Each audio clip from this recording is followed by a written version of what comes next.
முக்கிய செய்தியை பார்த்து வருகிறோம். மொடக்குறிச்சியில் கிருத்திகா சிவகுமார், திருப்பூர் தெற்கில் ஏபி முருகானந்தம் போட்டியிட வாய்ப்பிருப்பதாக தகவல் தெரிவிக்கப்பட்டிருக்கிறது. தனி தொகுதியில் பாஜக மாநில செயலாளர் அமர் பிரசாத் ரெட்டி போட்டியிட வாய்ப்பிருப்பதாகவும் தகவல் வெளியாகியிருக்கிறது. முக்கிய செய்தியை பார்த்து வருகிறோம். தனி தொகுதியில் பாஜக மாநில செயலாளர் அமர் பிரசாத் ரெட்டி போட்டியிட உள்ளதாக தகவல் வெளியாகியுள்ளது. மொடக்குறிச்சியில் கிருத்திகா சிவகுமார், திருப்பூர் தெற்கில் ஏபி முருகானந்தம் போட்டியிட வாய்ப்பிருப்பதாக தெரிவிக்கப்பட்டிருக்கிறது. பாஜக சார்பில் 27 தொகுதிகளில் எந்தெந்த வேட்பாளர்கள் போட்டியிடுகிறார்கள் என்பது குறித்த தகவல்கள் வெளியாகிக் கொண்டிருக்கிறது.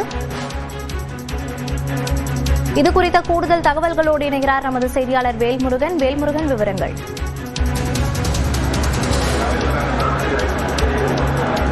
மனுஷா, குறிப்பாக அதிமுக பாஜக கூட்டணியில 27 தொகுதிகள் அப்படிங்கிறது பாஜகவிற்கு ஒதுக்கப்பட்டிருக்கக்கூடிய நிலையில இந்த தொகுதிகளில் யார் யார் போட்டியிட போகிறார் அப்படிங்கிற ஒரு கேள்விதான் தற்போது நிலை வரக்கூடிய நிலையில ஏற்கனவே நாம் பல்வேறு முக்கிய தொகுதிகளுக்கான வேட்பாளர்கள் யார், குறிப்பாக ஏன் பல முக்கிய வேட்பாளர்கள் தொகுதிகள் மாறுகிறார்கள் உள்ளிட்ட பல தகவல்களை நாம் ஒவ்வொரு முக்கிய செய்திகளாக வழங்கியிருக்கிறோம். குறிப்பா சாத்தூர் தொகுதியில குறிப்பாக நயினார் நாகேந்திரன் அவர்கள் திருநெல்வேலியிலிருந்து மாறி இருக்கிறார். அதே போல தொடர்ச்சியாக ஒவ்வொரு தொகுதிகளுக்கும் தற்போது முக்கியத்துவம் கொடுக்கக்கூடிய வகையில தொடர்ந்து வந்து தற்போது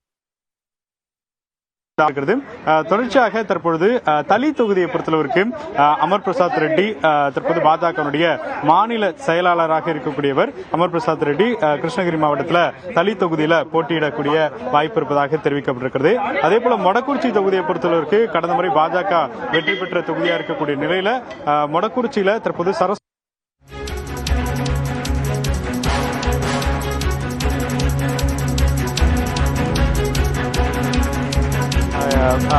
அதே போல அவினாசி தொகுதியில பாஜகவினுடைய குறிப்பாக மூத்த தலைவரும் அதே போல ராஜ்யசபா உறுப்பினராக இருக்கக்கூடிய மத்திய இணையமைச்சர் எல் முருகன் அவினாசி தொகுதியில போட்டியிடக்கூடிய வாய்ப்பு இருப்பதாக தெரிவிக்கப்பட்டிருக்கிறது. அதே போல திருப்பூர் தெற்கை பொறுத்தவரைக்கு ஏபி முருகானந்தம் மாநில பொதுச் செயலாளர். அதே போல குறிப்பாக திருச்செந்தூர்ல KRM ராதாகிருஷ்ணன் பாஜகவுடைய மாநில துணைத் தலைவராக இருக்கிறார். இதே போல நாகர்கோவிலில் பொன் ராதாகிருஷ்ணன் குறிப்பாக பாஜகவினுடைய அதே போல மத்திய தற்போது நாகர்கோவில் தொகுதியில் ஏற்கனவே நாகர்கோவிலை பொறுத்தளவுக்கு MR காந்தி அவர்கள் அந்த பகுதியில் வந்து தற்போது வெற்றி பெற்றிருந்த நிலையில தற்போது அவருக்கு வாய்ப்பு வழங்கப்படாமல் பொன் ராதாகிருஷ்ணன் அவர்களுக்கு வாய்ப்பு வழங்கப்பட இருப்பதாக தெரிவிக்கப்பட்டிருக்கிறது. அதே போல பத்மராமபுரத்தை பொறுத்தளவிற்கு எட்வின் ஜோஸ் கன்னியாகுமரியினுடைய மேற்கு மாவட்ட தலைவராக இருக்கிறார். அதே போல குளச்சல் தொகுதியில் சிவகுமார் கிழக்கு மாவட்ட பொதுச் செயலாளர் இருக்கிறார். விளவங்கோடு தொகுதியை பொறுத்தளவிற்கு தொடர்ச்சியாக ஏற்கனவே சட்டமன்ற உறுப்பினராக காங்கிரஸ்ல இருந்த விஜயதாரணி அவர்களுக்கு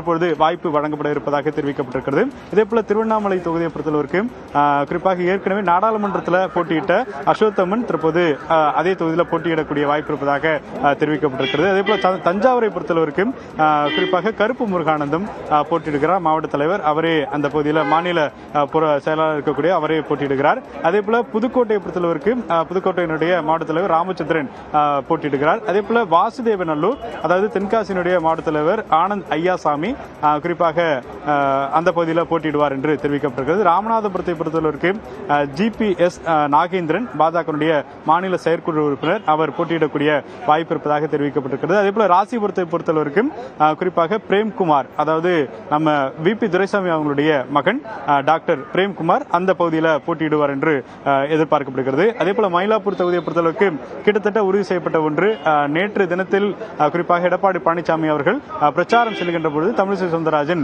அந்த பிரச்சாரத்திலேயே பிரச்சார வாகனத்தில் பங்கேற்றிருந்தார். குறிப்பாக அதற்கான அதிகாரப்பூர்வ அறிவிப்பு ஓரிரு நாட்களில் வெளியாகும் எதிர்பார்க்கப்படுகிறது. அதே போல ஆவடியை பொறுத்தளவிற்கு அஸ்வின் திருவள்ளூர் மேற்கு மாவட்ட தலைவராக இருக்கிறார். அதே போல கோயம்புத்தூர் வடக்கை பொறுத்தளவிற்கு குறிப்பாக வானதி சீனிவாசன் தெற்கிலிருந்து வடக்கு மாறியிருக்கிறார். உதகமண்டலத்தை பொறுத்தளவிற்கு போஜராஜன் அல்லது உமாதேவி மாவட்ட நிர்வாகி இருவருக்கு வாய்ப்பு இருப்பதாக தெரிவிக்கிறாங்க. போஜராஜன் பொறுத்தளவிற்கு குறிப்பாக எல்முருகன் அவர்களுக்கு மிக நெருக்கமாக இருக்கிறார். தொடர்ந்து அவருக்கான வாய்ப்பு வழங்கப்படும் என்று எதிர்பார்க்கப்படுகிறது. இருக்கிறது. அதே போல கந்தர்வக்கோட்டை குறிப்பாக புரட்சி கவிதாசன் பாஜகவுடைய எஸ்சி பிரிவு தலைவராக மாநில தலைவராக அவருக்கான வாய்ப்பு இருப்பதாக தெரிவிக்கப்பட்டிருக்கிறது. இதே போல திருப்பத்தூரில் குறிப்பாக சோழன் பழனிசாமி அல்லது மேப்பிள் சக்தி அப்படிங்கிற பாஜகவுடைய மாவட்ட நிர்வாகிகளுக்கு வாய்ப்பு வழங்கப்பட இருக்கிறது. இதே போல மதுரை தெற்கை பொறுத்தளவிற்கு ராம சீனிவாசன் அல்லது மகாலட்சுமி 2 பேருக்கான வாய்ப்பு அப்படிங்கிறது போட்டி நிலவி கொண்டிருக்கிறது. அதற்கான பேச்சுவார்த்தை போயிட்டு இருக்கு. அதே போல ராதாபுரத்தை பொறுத்தளவிற்கு பாலகிருஷ்ணன், திருவாரூரை பொறுத்தளவிற்கு பன்னவையில் இளங்கோவன், மானாமதுரை பொறுத்தளவிற்கு பொன்பான கணபதி உள்ளிட்ட 27 பேருடைய அந்த உத்தேச பட்டியல் அப்படிங்கிறது தற்போது BL சந்தோஷ் அவருடைய கைகளில் தற்போது இருக்கிறது. இந்த பட்டியல் தான் குறிப்பாக டெல்லியில பாராளுமன்ற குழு கூட்டத்தில் குறிப்பாக பிரதமர் நரேந்திர மோடி உட்பட அதில் பல அமித்ஷா உட்பட பல முக்கிய நிர்வாகிகள் இருப்பாங்க. தமிழகத்தை பொறுத்தளவிற்கு பாராளுமன்ற குழு நிர்வாகியாக தற்பொழுது வானதி சீனிவாசன் இருக்கிறாங்க. அதே போல நயினா நாகேந்திரன் மாநில தலைவர் என்ற அடிப்படையில் அவரும் செல்லக்கூடிய வாய்ப்பு இருக்கிறது. எனவே இவர்கள் எல்லாம் ஒன்று சேர்ந்து நாளை அல்லது நாளை மறுநாள் குறிப்பாக இந்த வேட்பாளர் பட்டியல் இறுதி அப்படிங்கிறது செய்யக்கூடிய சூழல்ல இன்னும் ஓரிரு நாட்களில் வேட்பாளர் பட்டியல் அதிகாரப்பூர்வமாக டெல்லியில் இருந்து வெளியாகும் என்று தெரிவிக்கப்பட்டிருக்கிறது. குறிப்பாக திருநெல்வேலி உள்ளிட்ட பல முக்கிய தொகுதிகள் தற்போது மாற்றம் செய்யப்பட்டு பாஜக தலைவர் நயினா நாகேந்திரன் உட்பட தற்போது தொகுதிகள் மாறி இருக்கிறார்கள்.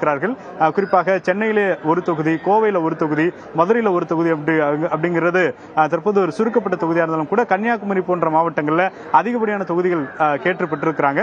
எனவே இந்த தேர்தலை பொறுத்தளவிற்கு வெற்றியை எந்த அளவுக்கு வியூகங்களாக வகுக்க வேண்டும் அப்படிங்கிறது தான் பாஜகவுடைய ஒரு முக்கிய பார்வையாக இருக்கிறது. அதன் அடிப்படையிலே வேட்பாளருடைய தேர்வும் இருக்கும்னு எதிர்பார்க்கிறோம். மோனிஷா, விரிவான தகவல்களை பதிவு செய்தமைக்கு நன்றி வேல்முருகன்.